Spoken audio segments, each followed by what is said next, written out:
ৰাম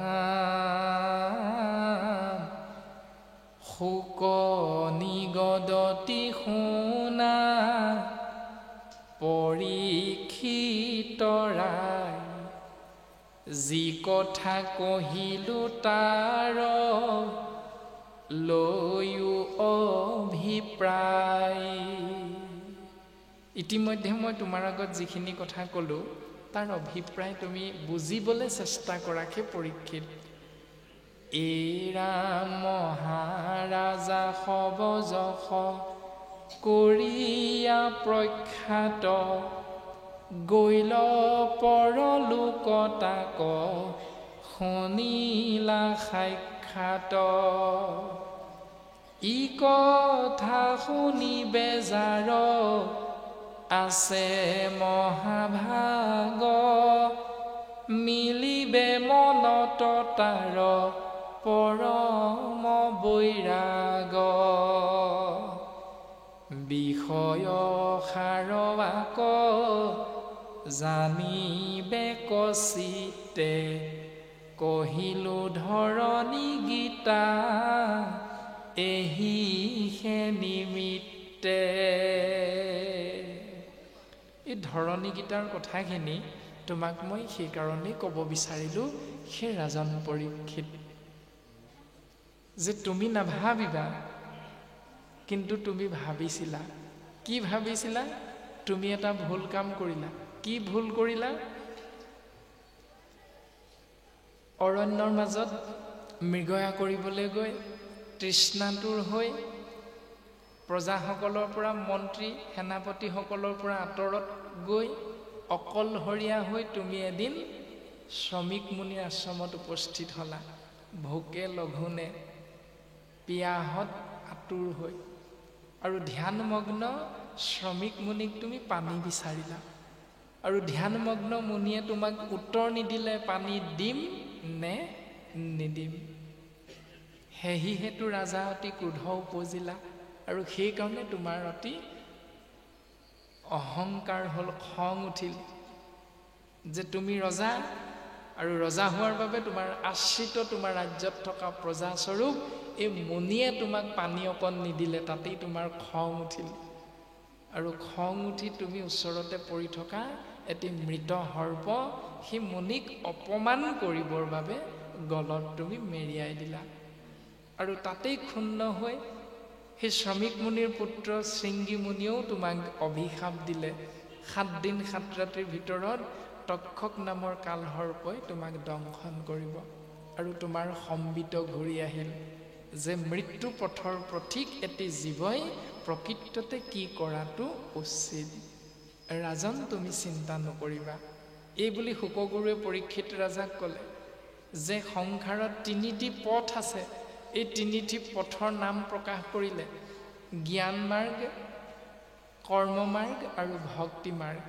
কিন্তু এই 3টি পথৰ ভিতৰত তুমি কাক আশ্ৰয় কৰিবা সেই পৰীক্ষিত মই কওঁ শুনা। জ্ঞানৰ পথত নাহিকে সহায় কৰ্মত বিঘিনি ভয় ভক্তিৰ পথত ঈশ্বৰ সহায় জানিবা ৰাজা নিশ্চয়। হে ৰাজন পৰীক্ষিত, ভক্তি মাৰ্গত ভক্তি পথত জীৱই আশ্ৰয় কৰিলে খোজ পেলালে সেই জীৱক ঈশ্বৰ পুৰুষে কৃপা কৰে। গতিকে তোমাকো মই ভক্তি মাৰ্গ দৰ্শন কৰাম, তুমি শুনা। তোমাৰ হাতত 7 দিন আছে, কিন্তু তোমাৰ উপৰিপুৰুষ খটাংগ নামৰ এজন ৰজাই 2 দণ্ডতে গতি পাইছিল কৃষ্ণ নামত শৰণ গ্ৰহণ কৰাৰ বাবে। গতিকে তুমি কিয় ভয় কৰিছা ৰাজন? তোমাৰ হাতততো 7 দিন আছে। এই বুলি পৰীক্ষিত ৰাজাক মহামানী শুকগুৰুৱে উপদেশ প্ৰদান কৰি এই ধৰণী গীতা বৰ্তমান 12 স্কন্ধত প্ৰকাশ কৰিছে, উপদেশ দিছে। তাৰ আগৰখিনি ইতিমধ্যে প্ৰকাশ হৈ আহিল, আপোনাসবেও জানে। 12টি স্কন্ধযুক্ত মহাভাগৱত প্ৰথম, দ্বিতীয়, তৃতীয়, চতুৰ্থ কৰি কৃষ্ণ কথা কেৱল প্ৰকাশ কৰিছে। যি কথা আমি বুজি পাওঁ যে কৃষ্ণ দৈপায়ন বেদব্যাস যি 4 বেদ 14 শাস্ত্ৰ 17 পুৰাণ প্ৰণয়ন কৰিছিল আৰু 17 পুৰাণ প্ৰণয়ন কৰাৰ অন্তত তেৰাৰ উগুল থুগুল হ'ল মন, কিয়নো তেৰাই কৃষ্ণ কথা বাকীবিলাকত জীৱৰ কল্যাণ হ'ব বুলি কৃষ্ণ কথাক প্ৰকাশ নকৰিলে। আৰু তেনেতে দেৱঋষি নাৰদে মহামুনি বেদব্যাসক কৃপা কৰিলে যে মূৰ উপদেশে কৰা ভাগৱত শাস্ত্ৰ প্ৰচাৰক গোবিন্দৰ গুণ নাম মাত্ৰ। মই উপদেশ দিছোঁ, সেই ব্যাস তুমি শুনা, তুমি আৰু এভাগ শাস্ত্ৰ লিখা যাৰ নাম হ'ব মহাভাগৱত। আৰু ইয়াত কি থাকিব? বৃথা কথা কৈ কিষ কমৰস, শাস্ত্ৰৰ তত্ত্ব নধৰি, ভোজনী সৰাধে একোকে নবাধৈ, কিষ কনো বুলি হৰি। কোন ভাগৱতে ভোজনী সৰাধে, অনেও যজমান যজি, আকৌ পঢ়িবাক শুনিবে নোৱাৰে, কাণ কৰে গজ গজি।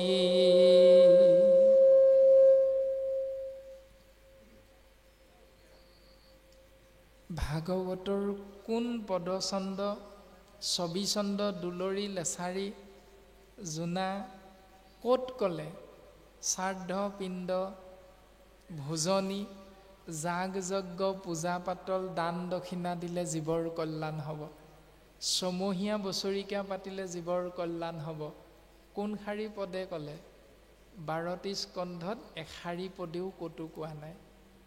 মাত্ৰ এই বুলি এটা উল্লেখ কৰিছে এজোকা পদে, পৃথু অৱতাৰত পুত্ৰ ভৈলে পিণ্ড দিবাক লাগয় বাপৰ। পৃথুৰূপে অৱতাৰ হওঁতে ভগৱন্ত পুৰুষে প্ৰজাসকলক কৈছে, সন্তানক কৈছে যে পুত্ৰ হ'লে পিতৃৰ অৰ্থে পিণ্ড দিব লাগে। শাস্ত্ৰই কৈছে হয়, কিন্তু সেই পিণ্ড কাক কয় জানানে? পুত্ৰ ভৈলে পিণ্ড দিব লাগয় বাপৰ, মূৰ পিণ্ড হুৱে জানা ভজিলে ঈশ্বৰ। পুত্ৰৰ পিণ্ড হ'ল সেইটো ঈশ্বৰক চিন্তা কৰা, ঈশ্বৰক ভাবি থকা। গতিকে কোন ভাগৱতে ক'লে যে শ্ৰাদ্ধ পিণ্ড দান দক্ষিণা যাগ যজ্ঞ পূজা পাতলত জীৱৰ কল্যাণ হ'ব বুলি? ক'তো নাই কোৱা। তাৰমানে দেৱঋষি নাৰদে উপদেশ দিলে মহামুনি বেদব্যাসক, মূৰ উপদেশে কৰা ভাগৱত শাস্ত্ৰ, প্ৰচাৰক গোবিন্দৰ গুণ নাম মাত্ৰ। গোবিন্দৰ গুণনামহে ইয়াত আছে, যি নাম ল'লে জীৱৰ তৰণ হ'ব বুলি কৈছে। এই ৰাম গোবিন্দৰ গুণ নাম গোৱাহে বান্ধৱ, গোবিন্দৰ গুণ নাম গোৱা। গোবিন্দৰ নামে সে মুকুতি সাধিব, সবে শাস্ত্ৰ মেলি চোৱা। সে বান্ধৱ সবে শাস্ত্ৰ মেলি চোৱা। এতিয়া শাস্ত্ৰ মেলি চালে আমি সকলোৱে গোবিন্দৰ গুণনাম পাম। প্ৰমাণ দিছে দেৱঋষি নাৰদে, পূৰ্বজন্মৰ কথা কৈছে প্ৰথম স্কন্ধত, যে ব্যাস তোমাৰ যদি সন্দেহ আছে মই মোৰ পূৰ্বজন্মৰ কথা কওঁ, যে এগৰাকী ব্ৰাহ্মণীৰ ঘৰত কাম কৰা দাসীৰ পুত্ৰ হিচাপে মই অৱস্থান কৰিছিলোঁ পূৰ্বজন্মত, আৰু সৌভাগ্যবশত 5 বছৰ হৈ থাকোঁতেই সেই ব্ৰাহ্মণৰ ঘৰত বাৰিষা কালত ঈশ্বৰ কৃষ্ণৰ 4জন পৰম ভকতৰ আগমন হ'ল। আৰু মোৰ মায়ে যিহেতু তেওঁৰ ঘৰতেই কাম কৰে পুৱা গধূলি, মোকো লগতে লৈ যায়। আৰু মোকো লগতে লৈ যাওঁতে ব্ৰাহ্মণীয়ে মোৰ মাকেই সেই 4জন ভকতক সেৱা শুশ্ৰূষা কৰাৰ দায়িত্বটো দিলে। মায়ে যিহেতু গৃহত বাকীখিনি কৰ্মও মাজে মাজে কৰিব লগা হয়, গতিকে সময়মতে 4জন ভকতক আলপৈচান ধৰিব নোৱাৰা সময়খিনিত মোকেই দায়িত্ব দিছিল। আৰু মই 5 বছৰীয়া হৈ থাকোঁতে সেই দায়িত্ব পালন কৰোঁতে তেওঁলোকে যি কৃষ্ণ কথা পাতি থাকে, আলাপ আলোচনা কৰে, মই শুনিবলৈ সৌভাগ্যৱন্ত হ'লোঁ। আৰু তেওঁলোকে যিখিনি পৰম সিদ্ধান্ত আশ্ৰয় কৰে, মোকো মৰমতে তেওঁলোকৰ উচ্ছিষ্ট অকণ অকণ মৰম লাগি মোক খাবলৈ দিছিল। আৰু সেই কৃষ্ণ কথা শুনিলোঁ, তেওঁলোকৰ উচ্ছিষ্ট ভোজন কৰিছিলোঁ। এনেকৈ মই সেই দাসী পুত্ৰৰ পৰা পাছৰ জন্মত ব্ৰহ্মাৰ মানস পুত্ৰ হিচাপে সেই কৃষ্ণ নাম মহাভক্তিৰ বলত পাৰিষদী তনু নাৰদ জন্ম লাভ কৰিলোঁ। কৃষ্ণ নামৰ মহামহিমা। দস্যু ৰত্নাকৰ দেৱৰ্ষি নাৰদৰ কৃপাধন্য হৈ মৰা আম কৰি থাকোঁতে থাকোঁতে ৰাম নাম উচ্চাৰণ হৈ আদি কবি মহৰ্ষি বাল্মীকিলৈ উত্তৰণ হ'ল।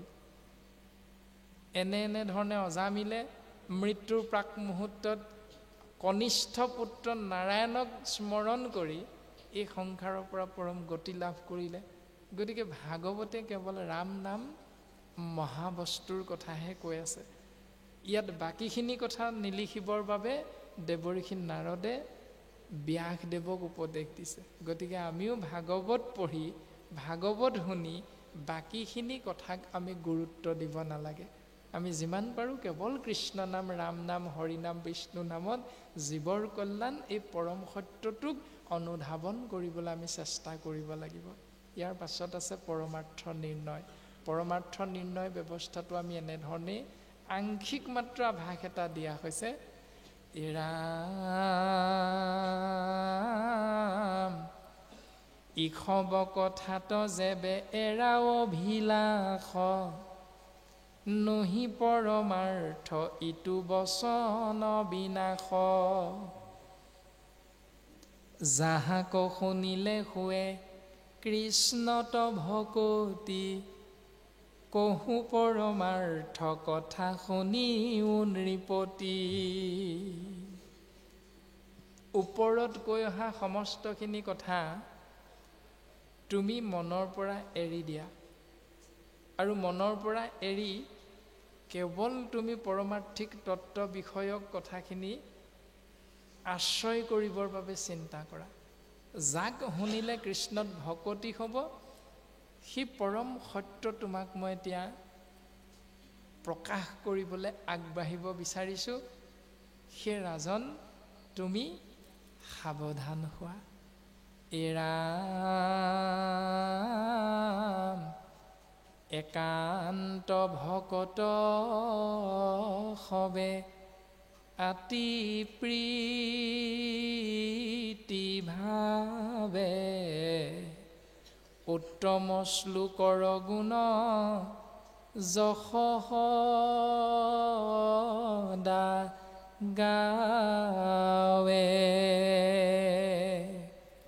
তাসম্বাৰ সমীপত থাকি থিৰ চিত্তে, ভৰিব কৰ্ণক কৃষ্ণ চৰিত্ৰ অমৃতে। প্ৰজাপতি ব্ৰহ্মাৰ মুখ হ'ল 4খন। 4খন মুখেৰে প্ৰজাপতি ব্ৰহ্মাই 3বাৰ পাত পাতকৈ বেদ অধ্যয়ন কৰি এটাই উত্তৰ পালে। 4 বেদে 14 শাস্ত্ৰ 18 পুৰাণ সবা ব্ৰহ্মাদেৱে বিচাৰিয়া পাইলে হৰি নাম। এতিয়া আমাৰ মুখ কেইখন? আমাৰতো এখনহে মুখ। প্ৰজাপতি ব্ৰহ্মাই বিচাৰ কৰি 4খন মুখেৰে হৰিনাম দি থৈ গৈছে।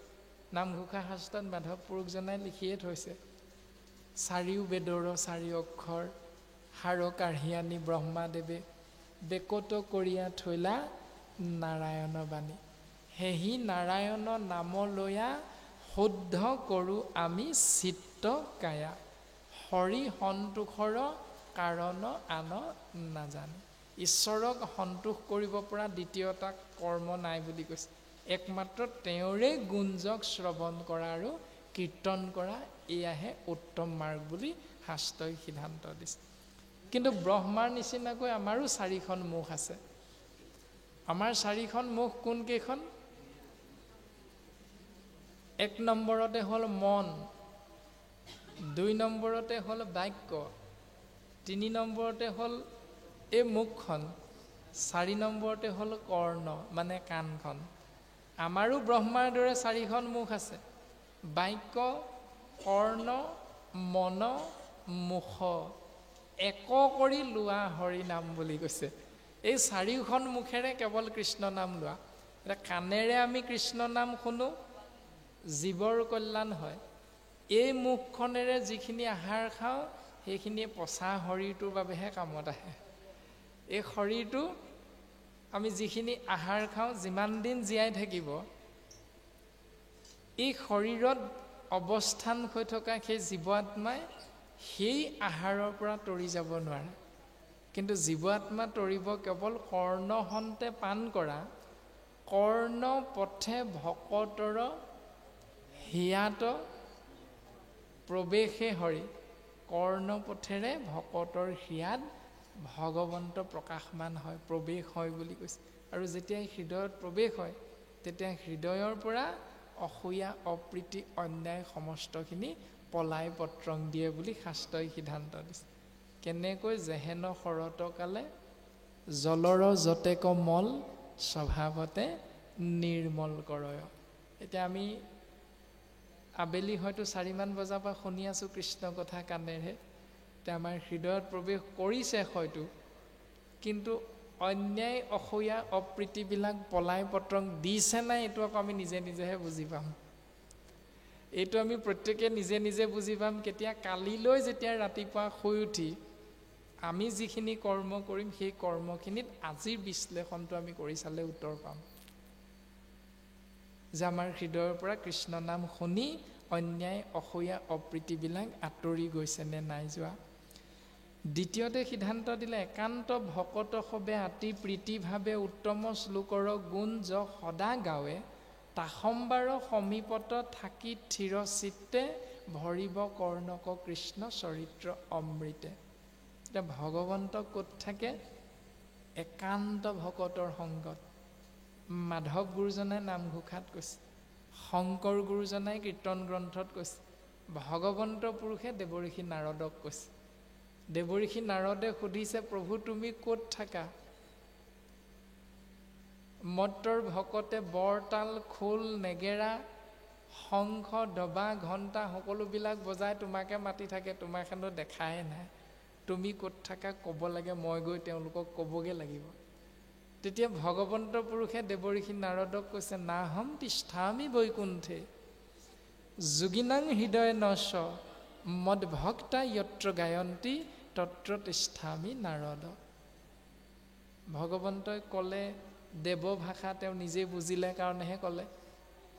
নাৰদো দেৱ, সেইকাৰণে নাৰদেও বুজি পালে দেৱ ভাষা। আপুনি মই কি বুজিম এতিয়া মত্ৰৰ মানৱে। গুৰুজন বস্তুৱে কৃপা কৰিলে। আহোম কছাৰী খাচী গাৰো মিৰি যৱন কংক গোৱাল অসম মুলুক ধোবা যে তুৰুক কুবাচ ম্লেছ চাণ্ডাল। সমস্ত জাতি উপজাতি জীৱৰ কল্যাণ হোৱাকৈ গুৰুজন বস্তুৱে অসমীয়াতে জাতি ধৰ্ম বৰ্ণ ভাষা নিৰ্বিশেষে শিক্ষিত অশিক্ষিত গাঁৱলীয়া নগৰীয়া উচ্চ নিচ ধনী দুখীয়া সকলোৱে একেলগে তৰি যাব পৰাকৈ সুন্দৰকৈ দৰ্শন দি দিলে অসমীয়াতে। কীৰ্তন গ্ৰন্থত নাৰদৰ কৃষ্ণ দৰ্শন এই অধ্যায়টিত ভাঙনি কৰিছে। ও নাৰদত বিষ্ণু আচন্ত কৈ বৈকুণ্ঠতো মই নাথাকো ৰৈ। নাৰদক কৃষ্ণই কৈছে, মই বৈকুণ্ঠত নাথাকো নহয়। যোগীৰো হিয়া এৰি সমুদায়। মই যোগীৰ হৃদয়তো থাকি বৰ এটা ভাল নাপাওঁ।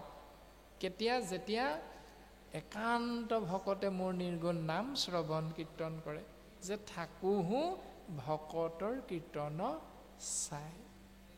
এতিয়া ভকতৰ মাজত ভগৱন্ত থাকে। সেইকাৰণে ভগৱন্তৰ কৃপা ধন্য হ'বৰ বাবে আমি চিন্তা কৰিম গছৰ তলত গৈ চাকি বন্তি জ্বলাম, মূৰ্তি এভাগৰ সন্মুখত গৈ চাকি বন্তি জ্বলাম, ধূপ ধূনা জ্বলাম, নে ভকতৰ সংগত গৈ মূৰটো দুৱাই সেৱা ভাগ কৰিম। পৰম ঈশ্বৰ দেৱ কৃষ্ণক নপাই লাগ, জাগ যোগ যজ্ঞ দানে। একান্ত ভক্তৰ পদৰেণু, শুদ্ধ চিতে মাথে, অভিষেক নকৰয় মানে। একান্ত ভক্তৰ সংগত ঈশ্বৰ পুৰুষ থাকোঁ বুলি কৈছে। সেইকাৰণে আমি ঈশ্বৰৰ কৃপা পাবলৈ গছৰ তললৈ গ'লে নহ'ব, ঈশ্বৰৰ কৃপা পাবলৈ মূৰ্তিৰ আগলৈ গ'লে নহ'ব। ভকতৰ ৰূপেই যিহেতু ভগৱন্তৰ ২ নম্বৰ ৰূপ, ভকতৰ সংগতেই যিহেতু ভগৱন্ত থাকে, গতিকে আমি ভকতৰ সংগলৈ যাব লাগিব। এতিয়া ভকত মানে কেনেকুৱা ভকতৰ সংগলৈ যাম? এতিয়া মাধৱদেৱে কৈ দিলে নামঘোষাত, ভগৱন্ত সকলো ভকতৰ মাজত আকৌ নাথাকে। সেই ভকতৰ মাজতহে ভগৱন্ত থাকি ভাল পায়। একান্ত ভকত সবে, নিৰ্গুণ কৃষ্ণৰ গুণ, গাৱে সদা বসিয়া যথাত,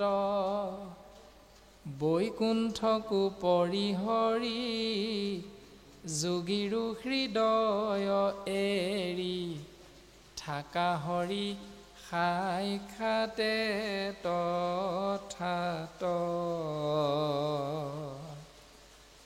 ৰাম থাকা হৰি সাক্ষাতে তথাত। এতিয়া একান্ত মানে কি? কান্ত শব্দটোৰ অৰ্থ হ'ল স্বামী। যাৰ স্বামী এজন, তেনেকুৱা ভকতৰ সংগতহে ভগৱন্ত থাকে। সেইজনক একান্ত ভকত বুলি কৈছে। এতিয়া আমি ভকত হ'লোঁ, একান্ত ভকত নে দ্বিকান্ত ভকত নে ত্ৰিকান্ত ভকত নে বহুকান্ত ভকত, সেইটো আমি নিজে নিজেহে বুজি পাম। সেইকাৰণে আমাৰ মাজত ভগৱন্ত আছেনে নাই সেইটো আমি বুজিবলৈ চেষ্টা এনেধৰণে কৰিব পাৰিম। আমি যিদিনাই শৰণ ল'লোঁ, ভজন ল'লোঁ এক ঈশ্বৰৰ চৰণত, সেইদিনাৰ পৰা আমি একান্ত ভকত। কিন্তু মনে মনে যদি আকৌ অন্য দেৱতাৰ চৰণত গৈ পেনি সেৱা ভাগ কৰি আছোঁ, তেতিয়াহ'লে আমি দ্বিকান্ত বা ত্ৰিকান্ত ভকত, আমি বহুশৰণীয়া ভকত। সেইকাৰণে আমি কৃষ্ণক মাতিলে কৃষ্ণ আমাৰ ওচৰলৈ নাহেতে ভাল নাপায় আমাৰ। কাৰণে আমি একান্ত ভকত হ'বলৈ চেষ্টা কৰাটো অতীৱ প্ৰয়োজন, কিয়নো ভগৱন্ত তাতেই থাকোঁ বুলি সিদ্ধান্ত দিছে। ৰাম প্ৰতিনিতে সততে শুনিয় কৃষ্ণ যশ, উপজীৱেতে বেশে কৃষ্ণত প্ৰেমৰ ৰস, পৰম নিৰ্মল হৈবে কৃষ্ণত ভকতি, কৈলো পৰমাৰ্থ তত্ত্ব তোমাত নৃপতি। সেই ৰাজন পৰীক্ষিত, পৰমাৰ্থিক তত্ত্ব এইটোৱে। কোনটো পৰমাৰ্থিক তত্ত্ব? একান্ত ভকতৰ সংগত প্ৰতিনিতে কৃষ্ণ গুঞ্জক শ্ৰৱণ কৰি কৃষ্ণ প্ৰেমত আপ্লুত হৈ যি হৃদয় নিৰ্মল হৈ কৃষ্ণত ভকতি কৰিব, সেয়াই হ'ল পৰমাৰ্থিক তত্ত্ব। হে ৰাজন পৰীক্ষিত তুমি শুনা। মাধৱ গুৰুজনাই পৰমাৰ্থিক তত্ত্বটো দৰ্শন কৰালে নামঘোষা শাস্ত্ৰত। অ শুনা পৰমাৰ্থ তত্ত্ব, শ্ৰীমন্ত শংকৰ মত, ধৰিওক সজ্জন সকল কীৰ্তন কৰি সুখে সংসাৰ কতৰি পাইবা ভক্তি পৰম নিৰ্মল।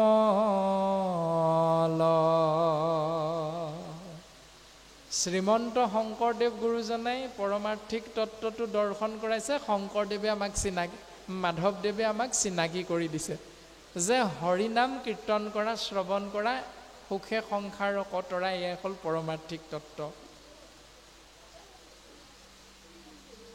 আৰু খুব সুন্দৰভাৱে উপদেশ দিছে, ৰাম কৃষ্ণৰ চৰিত্ৰ পৰম অমৃত, আতপৰে নাহি আন, কোটি কোটি তীৰ্থ তপ জপ যজ্ঞ, হবেউনুহি সমান। কৃষ্ণ গুণ নাম ধৰ্ম অনুপাম, আকসাৰ কৰি ধৰা, আন দেৱ ধৰ্ম দূৰতে তেজিয়া, কৃষ্ণত ভকতি কৰা। এইটো হ'ল পৰমাৰ্থিক তত্ত্ব। এই পৰমাৰ্থিক তত্ত্বটো আমি আশ্ৰয় কৰিব লাগিব। যতেক অনৰ্থ আছে সংসাৰত তাতে তিনিবিধ সাৰ, কাম ক্ৰোধ লোভ আপোন নাশন, জানি কৰা পৰিহাৰ। এই মায়াময় সংসাৰখনত জীৱক বিপথে পৰিচালিত কৰিবৰ বাবে তিনিটা তত্ত্ব আছে। সেয়া হ'ল কামনা বাসনা, ক্ৰোধ, লোভ, মোহ, এই তিনিটা। আৰু তিনিটা তাপৰ বিষয়ে আপোনাসবে জানে, আধি ভৌতিক, আধি দৈবিক, আধ্যাত্মিক। এই তিনি তাপ আৰু কামনা বাসনা, অহংকাৰ আদিৰ পৰা পৰিত্ৰাণ পাবৰ বাবে এটি জীৱই কি কৰিব লাগিব? যিহেতু সেইকেইটাৰ মাজত জীৱ অধোগতি যায়, সেইকাৰণে গুৰুজন বস্তুৱে আমাক দৰ্শন কৰাইছে, কৃষ্ণ গুণ নাম বুলি কৈছে। কৃষ্ণৰ গুণ নাম অভেদ কবচ, সদায় যিটো পিন্ধয়, তিনি গুণময় অস্তৰ প্ৰহাৰে তাংক আৰ নিবিন্ধয়। সত ৰজ তম তিনি গুণ, আধিদৈবিক, আধিভৌতিক, আধ্যাত্মিক, কামনা বাসনা, ক্ৰোধ, লোভ, মোহ আদিৰ পৰা পৰিত্ৰাণ পাবৰ বাবে একমাত্ৰ এটাই কবচ আছে, যাক কোনো শক্তিয়ে ভেদ কৰিব নোৱাৰে। সেই কবচটো হ'ল ৰাম নাম, কৃষ্ণ নাম, হৰি নাম, বিষ্ণু নাম। এই নামত শৰণাপন্ন হোৱা প্ৰমাণটো দিছে যে ভক্ত প্ৰহ্লাদে গুৰুৰ ওচৰত, খণ্ড আৰু অমৰকৰ ওচৰত বামানয় শাস্ত্ৰ পঢ়া নাছিল, শিকা নাছিল। কিয়নো তেওঁ মাতৃগৰ্ভত ৰাম নাম পাই আহিছে, অমৃত খাই আহিছে। সেইকাৰণে তেওঁ এই সংসাৰত পিতৃ হিৰণ্যকশিপুৰে সুধিছে যে কোন শ্ৰেষ্ঠ? তেতিয়া প্ৰহ্লাদে কৈছে অনন্ত। কৃষ্ণ তত্ত্বই হ'ল শ্ৰেষ্ঠ, যি স্বতন্ত্ৰ, বাকী সকলো পৰতন্ত্ৰ। আৰু সেই কথাষাৰতে ক্ষুণ্ণ হৈ পিতৃ হিৰণ্যকশিপুৰে প্ৰহ্লাদক কিমান শাস্তি দিছে। আৰু এটাই সিদ্ধান্ত আমাক উপনীত কৰোৱালে যে ৰাখে হৰি মাৰে কোনে, মাৰে হৰি ৰাখে কোনে। হৰিয়ে নাৰাখিলে কি জৰিয়ে ৰাখিব? এই পৰম সত্যটো আমাক দৰ্শন কৰালে। প্ৰহ্লাদক যিমানেই অত্যাচাৰ নকৰক কিয়, স্বয়ং ভগৱন্ত যাৰ সহায়, বাকী কোনো শক্তিয়ে প্ৰহ্লাদক অপকাৰ কৰিব পৰা নাই। আমাক এই পৰমাৰ্থিক তত্ত্বটো দিছে। গতিকে আমি এই সংসাৰৰ পৰা যদি তৰি যাব বিচাৰোঁ, তেতিয়াহ'লে ৰাম নামেই হ'ল সাৰ। আৰু এই ৰাম নাম আছে ক'ত? বৈকুণ্ঠৰ কল্পতৰু ভাগৱত শাস্ত্ৰ, ইহাৰ উত্তম ফল হৰি নাম মাত্ৰ। হৰিনামে হৰিনামে হৰিনামে হাৰ, হৰিনামে কৰি আছে জগত উদ্ধাৰ। ৰাম নামে ৰাম নাম, ৰাম নামে গতি, ৰাম নাম ভকতৰ কেৱল ভকতি। এয়া হ'ল পৰমাৰ্থিক তত্ত্ব। আৰু এই পৰমাৰ্থিক তত্ত্বটোকে বৰ্তমান পৰীক্ষিত ৰাজাৰ আগত মহামানী শুকগুৰুৱে প্ৰকাশ কৰি আছে। এ ৰাম যাহাৰ কৃষ্ণত ভৈল ভকতি অচল, তাহাৰে সে গুচিল মনৰ মহামল,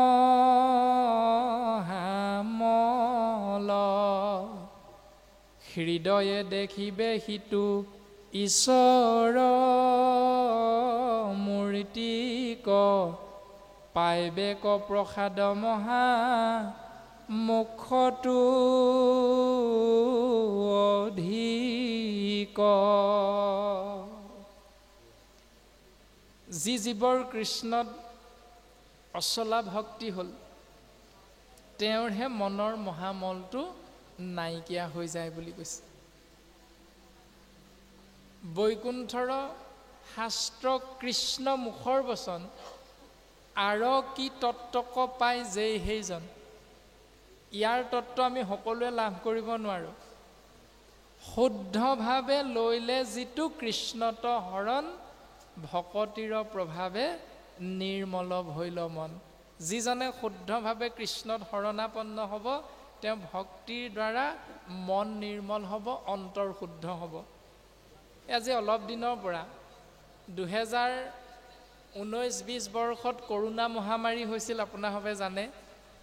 আমি সকলোৱে জানো এটা অধ্যায়ৰ পাৰ হৈ গ'ল। ত্ৰাসৰ মাজত আমি সমস্তজনাই অৱস্থান কৰিছিলোঁ। সৌভাগ্যবশত সেই মহামাৰীত আমাৰ ক্ষতিগ্ৰস্ত নহ'ল। হয়তো 2-1 আত্মীয় এই সংসাৰ এৰি গুচি গ'ল। কিন্তু তাৰ পাছতে প্ৰায় মেডিকেলবিলাকত বৃদ্ধসকলৰ চকু অপাৰেশ্যনৰ ব্যৱস্থা এটা প্ৰায় হৈ আছে। এতিয়া চকু অপাৰেশ্যন, বিনামূলীয়া চকু অপাৰেশ্যন চৰকাৰে বিষয়টো হাতত লৈছে। চকু অপাৰেশ্যনটো কিয় হ'ব লগা হৈছে বাৰু? কাৰণ জল পটপটকৈ ভালকৈ দেখি থকা চকুকেইটাত কেটেৰেক্ট নামৰ কিবা এটা পৰি গৈছে, যাৰ কাৰণে ভালকৈ আমি দেখা নোপোৱা হ'লোঁ। কিন্তু সেই দেখা পোৱাৰ ব্যৱস্থাটো চৰকাৰে কৰিছে অপাৰেশ্যনৰ জৰিয়তে। অপাৰেশ্যনটো যদি কৰি চকুৰ কেটেৰেক্টটো আঁতৰাই দিয়া যায়, তেতিয়া আকৌ আগৰ দৰে ফটফটীয়াকৈ দেখা পোৱা হ'ব।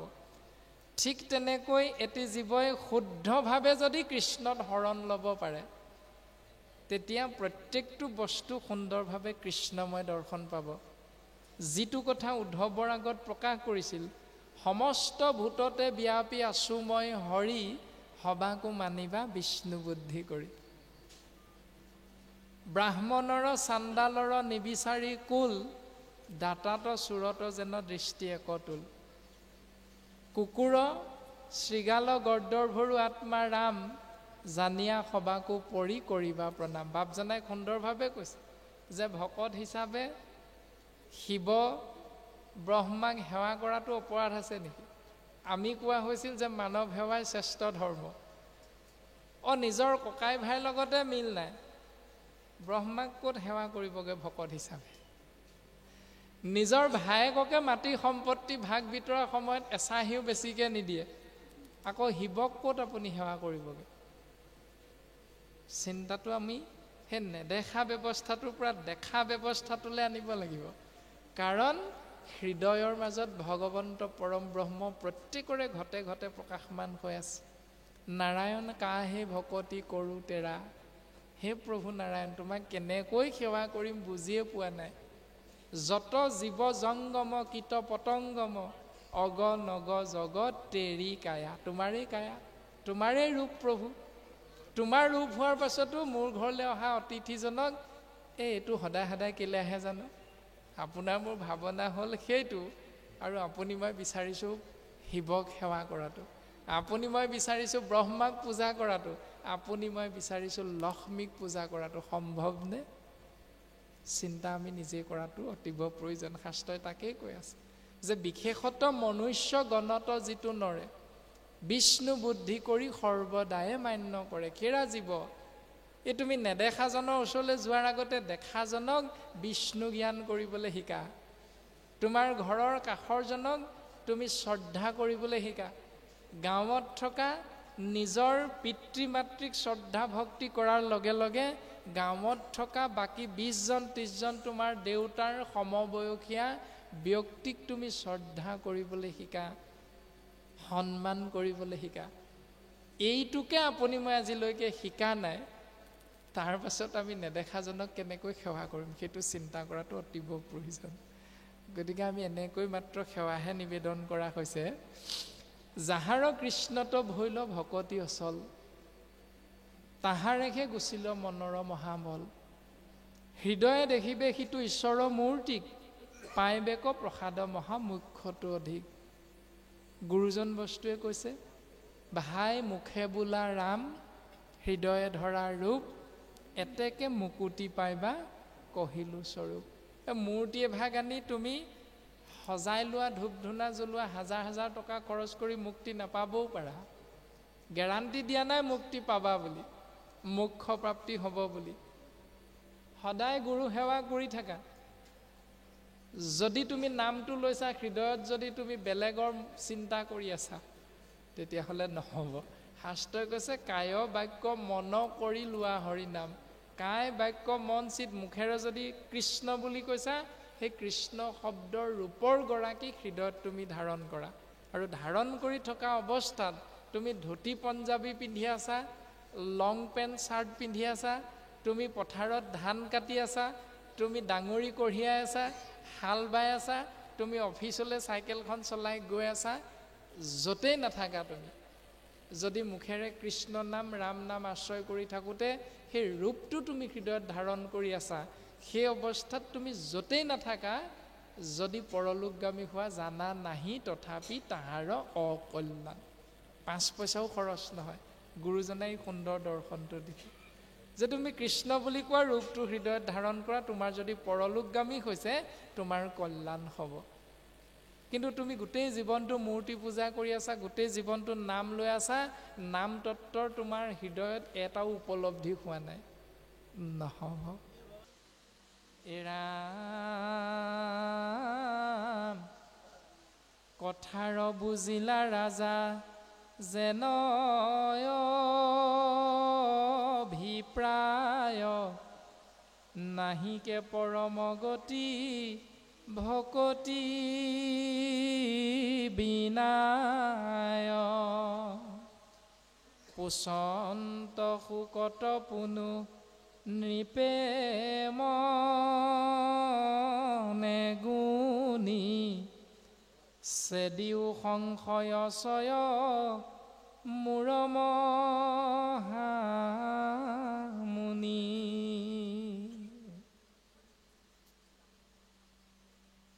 আমি সকলোৱে কম বেছি পৰিমাণে কথাখিনি বুজি পাওঁ যে ভূত প্ৰেতগণ পূজে যিটো জনে ভূতক প্ৰেতক পায়, মদ্য মাংস তেজ উচ্ছিষ্টক ভুঞ্জে ফুৰে পোৰা মাছ খায়। যি যাক পূজা কৰে সেই জীৱই সেই লোকলৈকে যাব পায়। তেনেকৈ সিদ্ধান্ত দিছে যে মুহুৰৰ ৰূপক চিন্তে যিটো জনে মুহুৰ স্বৰূপ পায়, সুখে তৰয় বৈকুণ্ঠে চলয়, তাৰ জন্ম মৃত্যু নাই।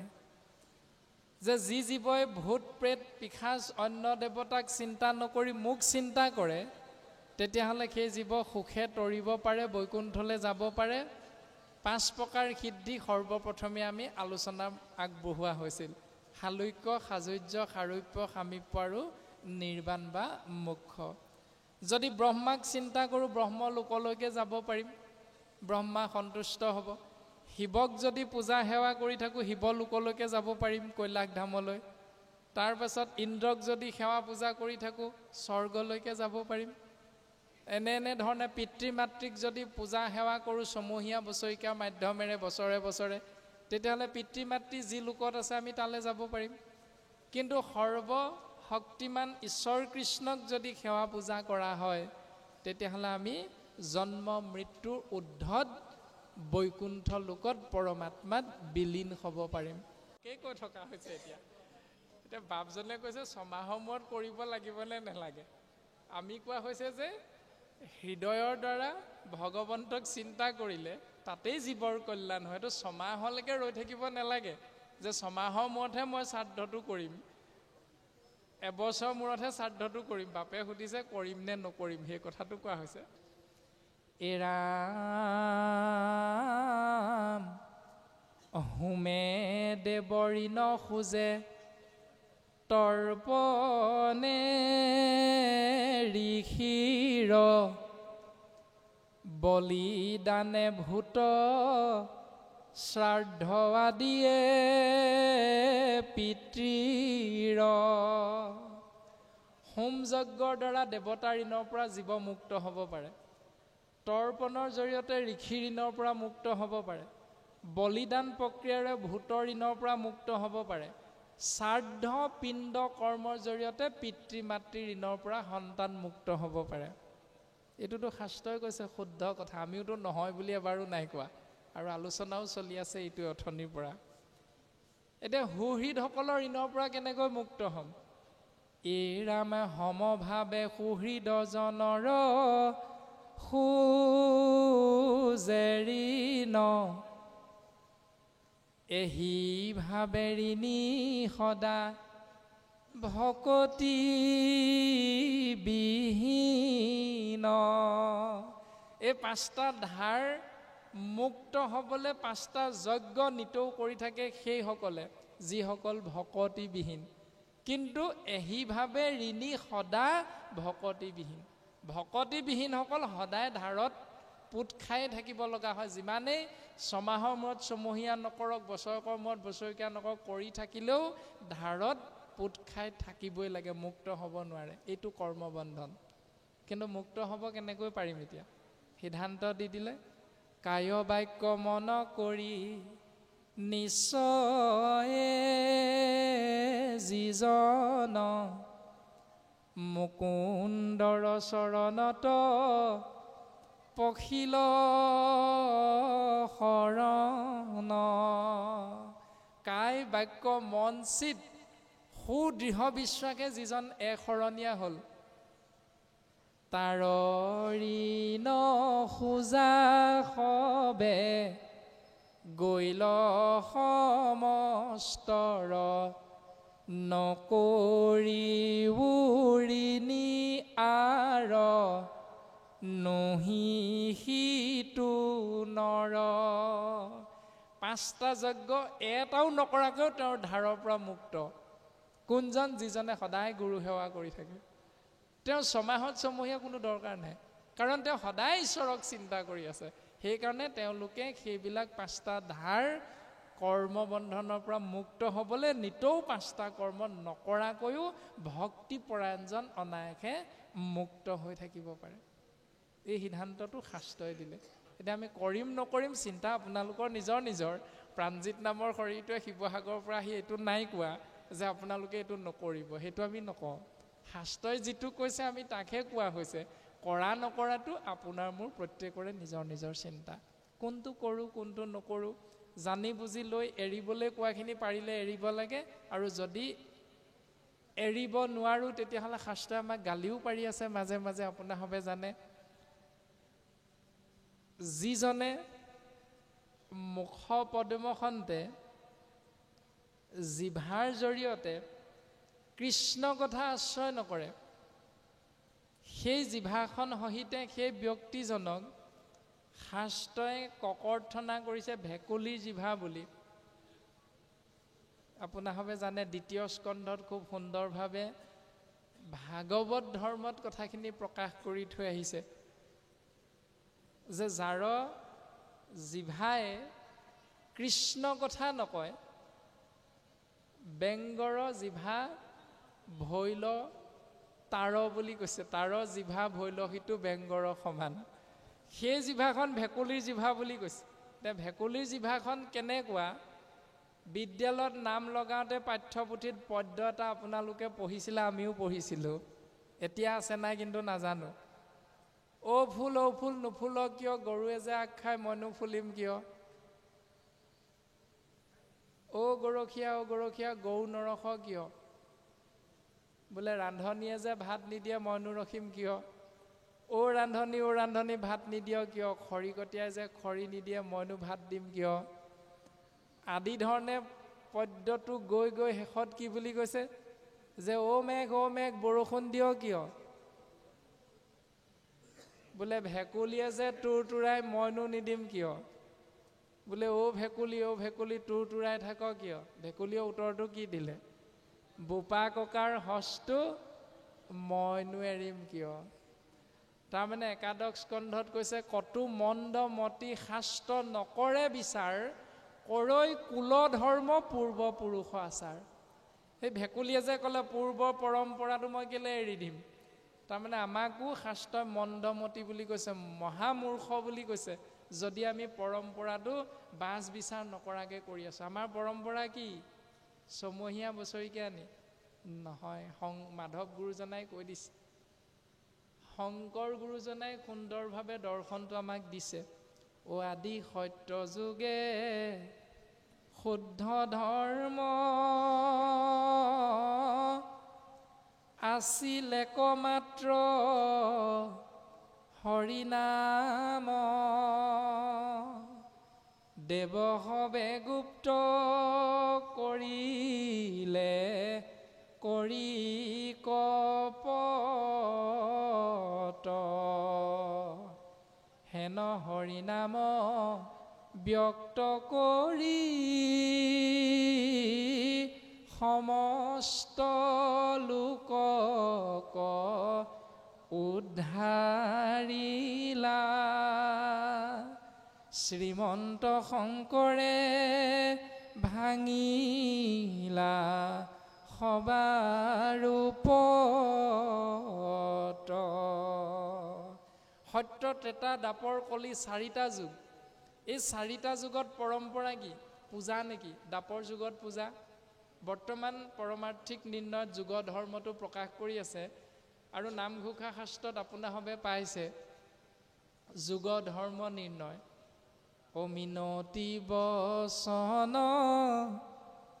বোলো সৰ্বজন, শুনিও শাস্ত্ৰৰ মৰ্ম, আপোন কুশল চাবা যেবে তেবে, নেৰিবা যুগ ধৰ্ম। মিনতিপূৰ্বক সবিনয় নিবেদন শেষ সুধীবৃন্দ, তোমালোকে শুনাচোন। কি শুনিবা, যুগ ধৰ্ম। মিনতি বচন বুলি বোলো সৰ্বজন, শুনিও শাস্ত্ৰৰ মৰ্ম। শাস্ত্ৰৰ মৰ্মটো শুনা। এতিয়া প্ৰশ্নটো হ'ল কিয় শুনিম, প্ৰশ্নটো হ'ল কেতিয়া শুনিম। উত্তৰটো দিছে নহয় গুৰুজনাই, আপোন কুশল নিজৰ মংগল যেতিয়া বিচাৰিবা, চাবা যেবে তেবে যেতিয়া যেতিয়া বিচাৰিবা, নেৰিবাহা যুগ ধৰ্ম। সময়ৰূপী কৰ্মৰ পৰা আঁতৰি নাহিবা।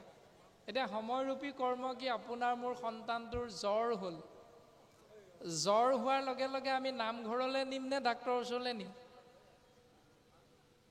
স্বাভাৱিকতে মেডিকেলৰ কথাটো মনলৈ আহে। জ্বৰ হোৱাৰ লগে লগে ডাক্তৰৰ ওচৰলৈ নিম।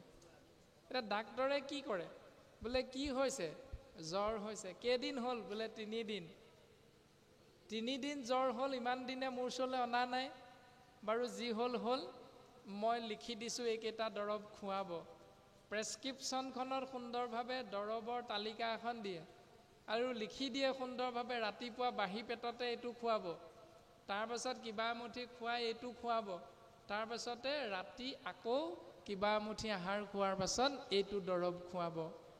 এতিয়া প্ৰশ্নটো হ'ল, ডাক্তৰৰ ওচৰৰ পৰা আহি প্ৰেছক্ৰিপশ্যনখন লৈ ফাৰ্মেচিত দৰৱকেইটা কিনি পলিথিন এটাত ভৰাই ঘৰলৈ আহি পলিথিনটো দৰৱৰ সহিতে যদি গজাল এটাত ওলমাই থৈ দিয়ে, ল'ৰাটোক এটাও নোখোৱাই জ্বৰ ভাল হ'ব নাই? নহয়।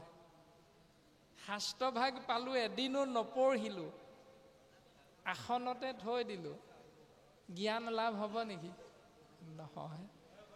তাৰপাছত পলিথিনটোৰ পৰা টেবলেটকেইটা উলিয়ালোঁ, প্ৰেছক্ৰিপশ্যনখন চালোঁ, ৰাতিপুৱা খালী পেটতে খুৱাবলৈ কোৱাটো ৰাতি ভাত খাই উঠি খোৱালোঁ, ভাত খাই উঠি খুৱাবলৈ কোৱাটো খালী পেটতে খুৱাই দিলোঁ। বেমাৰটো ভাল হ'বনে অলপমান খেলি মেলি হ'ব? স্বাভাৱিকতে খেলি মেলি হৈ যাব। ঠিক তেনেকৈ যোগ ধৰ্মটো গুৰুজনাই কৈছে, সত্য যুগে ধ্যান, ত্ৰেতা যুগে যজ্ঞ, দাপৰত পূজা, কলিত নাম। যদি সত্য যুগৰ ধ্যান কৰ্মটো কলি যুগত কৰি থাকোঁ, এক্সপায়াৰ টেবলেটটো খালে বেমাৰ ভাল হ'ব নেকি? কেতিয়াও নহয়। গতিকে আপোনাৰ কুশল, নিজৰ মংগল বিচাৰিলে সেইটো কৰা, যদি নিজৰ মংগল নিবিচাৰা সেইটো প্ৰত্যেকৰে নিজৰ নিজৰ কথা, কিন্তু মংগল যেতিয়া বিচাৰিবা সেইটো কিন্তু কৰিব লাগিব। আৰু পিতৃৰ মংগল আমি কেতিয়া বিচাৰিছিলোঁ? 10 নম্বৰ দিনটোত, 11 নম্বৰ দিনটোত পিতৃ পৰলোকগামী হওক। ঠিক তেনেকৈ প্ৰহ্লাদেও বিচাৰিছে যে প্ৰভু তোমাৰ হাততেই মোৰ পিতৃ পৰলোকগামী হৈছে, গতিকে তুমি যেন কৃপা কৰা। আমিও সেই ধৰণে বিচাৰোঁ। সেইকাৰণে 3 দিনত তিলনি কৰ্ম শাস্ত্ৰমতে কৰিলোঁ। তাৰপাছত 4 নম্বৰ দিনটোৰ পৰা যি ভাগৱতে আমাক সিদ্ধান্ত দিছে, গোকৰ্ণ আৰু ধুন্দুকাৰী যি শ্ৰৱণ কীৰ্তন মহাভাগৱত, গোকৰ্ণৰ দ্বাৰা ভাতৃ ধুন্দুকাৰী পেট আত্মা মুক্তিৰ অৰ্থে 7 দিন 7 ৰাতি ভাগৱত। সেইকাৰণে 4 নম্বৰ দিনটোৰ পৰা গৃহস্থী ঘৰত 10 নম্বৰ দিনটোলৈকে মহাভাগৱত শ্ৰৱণ কীৰ্তন অনুষ্ঠান কৰি থাকে। 1 ঘণ্টা হওক, আধা ঘণ্টা হওক, নিয়মটো পালন কৰে। আৰু সেই প্ৰেত আত্মা পানী পোতাত পৰি থাকে বুলি গৰুড় পুৰাণৰ মতে খুব সুন্দৰভাৱে উল্লেখ আছে। আপোনাৰ মোৰ পৰলোকগামী হোৱা পিতৃ আৰু মাতৃ আত্মা পানী পোতাত পৰি থাকে। তেওঁ হয়তো জীৱিত অৱস্থাত ৰাম নাম নল'বও পাৰে, কিন্তু শাস্ত্ৰই কি বুলি কৈছে? তপ জপ তীৰ্থ ব্ৰত জাগ যুগ যজ্ঞ দান কাকো নুসুমৰে মৃত্যু বেলা মৰণতা জনক বেঢ়ি বোলে সবে ৰাম বোলা হেন নাম এটি ক্ষণে খেলা। শ্মশানলৈ লৈ গৈ থাকোঁতে কান্ধত হাঙি ভাৰ কৰি কি বুলি কৈ যায়? ৰাম নাম সত্য হে, ৰাম নাম সত্য হে। যদি শ্মশানলৈ যাওঁতে বুজি পালোঁ ৰাম নামেই সত্য, তেতিয়াহ'লে ওম গণেশাই নমঃ আকৌ ক'ৰ পৰা আহিলে? সেইটো চিন্তা কৰাটো আমাৰ অতি প্ৰয়োজন। ৰাম নামেই সত্য যদি বুজি পাইছোঁ শাস্ত্ৰসন্মতে, যিটো মৰিবৰ সময়ত বুজি পোৱাই নহয়, বিদ্যালয়ত নাম লগাওঁতে বুজি পাইছিলোঁ। কি বুলি? বিদ্যালয়ৰ শিক্ষকে যে আমাক কৈছিল, হেৰ কি জেঙত বগলীয়া হগা আখৰ লিখিছ, এই ঘৰত ভীমকল আছে নাই? বোলে আছে ছাৰ। এখিলা বাপেৰক কাটি দিবলৈ কবি। দেউতাৰক বুলি নকয়, বাপেৰক কাটি দিবলৈ কবি। সেই তেতিয়া দিনৰ ব্যৱস্থাটোৰ কথা কোৱা হৈছে। আপোনাৰ হওক তাৰ লগত সুন্দৰভাৱে পৰিচয় হৈ আছে। আমি আজিৰ ল'ৰা মাত্ৰ অনুকিয়াহে দিয়া হৈছে। আৰু কলপাতখিলা কাটি কি লিখি আনিবি? 3 শাৰী লিখি আনিবি। হাতৰ আখৰ কি? সত্যৰ সদায় জয়। সত্যৰ সদায় জয়। প্ৰথম শ্ৰেণীত, 2য় শ্ৰেণীত নাম লগাওঁতে মই বুজি পাইছিলোঁ আধ্যাত্মিক জ্ঞান। বাৰান্দাত পঢ়িছিলোঁ ব্ৰহ্মা আদি কৰি জীৱ যত ৰাম ৰাম ৰাম ৰাম ৰাম মায়া সৰ্যা মাজে আশ্ৰয় ঘুমতি যায়। তুমি সি চৈতন্য সনাতন ৰাম ৰাম ৰাম ৰাম আমি অচেতন নিউক নাথ জগাই। সত্যৰ সদায় জয়। এতিয়া সত্য কোন? নামঘোষা শাস্ত্ৰত মাধৱ পুৰুষে কৈছে নহয়, হে কৃষ্ণ তুমি মাত্ৰ চৈতন্য স্বৰূপ নিত্য সত্য শুদ্ধ জ্ঞান সন্দিত আৱৰজতে কৈতো তোমাৰ বিনোদ ৰূপ চৰাচৰ মায়াৰে কল্পিত। কৃষ্ণই হ'ল সত্য, কৃষ্ণই হ'ল শুদ্ধ, কৃষ্ণই হ'ল চৈতন্য, কৃষ্ণই হ'ল নিত্য। তেতিয়াহ'লে বাকীসকল অনিত্য, অশুদ্ধ, অসত্য। তেওঁ অসত্যৰ আশ্ৰয় ল'বলৈ আমাক জানো শাস্ত্ৰই ক'ৰবাত ক'লে? নাই কোৱা। আমাক কেৱল সত্যৰ আশ্ৰয় ল'বলৈ ক'লে। সেইকাৰণে সত্য যিহেতু কৃষ্ণ, আৰু কৃষ্ণৰ নামেই হ'ল কলিযুগত সাৰ বস্তু। সেইকাৰণে আমি সমস্তজনাই কৃষ্ণ নাম আশ্ৰয় কৰিব লাগিব। কলিত শৰীৰ কীৰ্তন এৰিয়া আন মতে চাহে গতি যেন কুলবধূ নিজ স্বামী তেজী ভজে গয়া উপপতি। নিজৰ বোৱাৰীগৰাকীয়ে যদি পৰপুৰুষৰ প্ৰতি আকৃষ্ট হয় তেতিয়াহ'লে সেইটো বেশ্যাবৃত্তি। ঠিক তেনেকৈ এটি জীৱৰ পৰম পূজ্য ইষ্টদেৱ হ'ল কৃষ্ণ, নিজ ইষ্টদেৱ প্ৰিয়তম আত্মা গুৰু সুহৃদ সুদৰ বন্ধুজন। কৃষ্ণত ভকতি ৰতি কৃষ্ণত গতিমতি কৃষ্ণ পাৱে নিমজুকম হন। কৃষ্ণতেই প্ৰীতি, কৃষ্ণতেই ৰতি, কৃষ্ণতেই ভক্তি, কৃষ্ণতেই গতি। যিধৰণে এজন যৌৱনপ্ৰাপ্ত যুৱকে এগৰাকী কন্যাত প্ৰীতি হ'ল, 4 চকুৰ মিলন হ'ল, তাৰ পাছত বিবাহ কাৰ্য কৰি ৰতি হ'ল, ৰতি হোৱাৰ কাৰণে 3 নম্বৰ এটি পুৰুষৰ জন্ম হ'ল, এটি সন্তান জন্ম হ'ল।